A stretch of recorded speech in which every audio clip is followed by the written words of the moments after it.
সাংবাদিকদেরকে থ্রেট দিয়েছে, সাবটল থ্রেট, যে আপনারা এগুলো প্রচার করবেন না।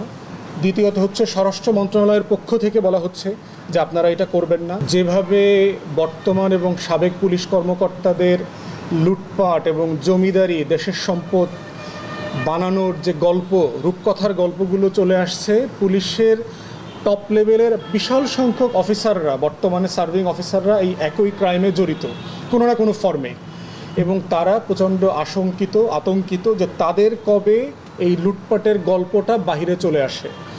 অতএব বাহিরে চলে আসার বিষয়টাকে তারা কিভাবে বন্ধ করবে, এই জন্য তারা নিজেরা বিবৃতি দিয়ে সাংবাদিকদেরকে থ্রেট দিয়েছে, সাবটল থ্রেট, যে আপনারা এগুলো প্রচার করবেন না। দ্বিতীয়ত হচ্ছে স্বরাষ্ট্র মন্ত্রণালয়ের পক্ষ থেকে বলা হচ্ছে যে আপনারা এটা করবেন না। অতএব দুর্নীতি যে প্রাতিষ্ঠানিকভাবে রূপ নিয়েছে বাংলাদেশে, এবং বাংলাদেশ এই রাষ্ট্রটা যে একটা মাফিয়া রাষ্ট্রে পরিণত হয়েছে, দুর্নীতির মাধ্যমে তারা যে লেনদেন করে, আমি ক্ষমতায় থাকবো তোমরা চুরি করবা, এই যে দর কষাকষির যে বার্গেন, এই বার্গেনের চুক্তিটা যেন কোনোভাবে নষ্ট না হয়, সেটার জন্য হচ্ছে এই উদ্যোগ। এই উদ্যোগটা রাষ্ট্রবিরোধী, সংবিধান বিরোধী এবং জনগণের স্বার্থ বিরোধী।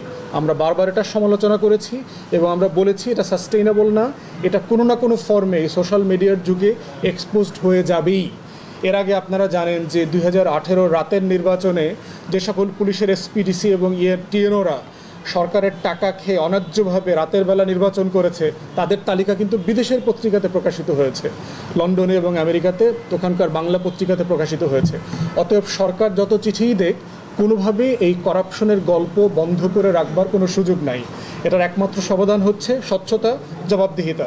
দুর্নীতি তদন্ত করতে হবে, তদন্ত করে স্বচ্ছতার ভিত্তিতে বিচারের ব্যবস্থা করতে হবে।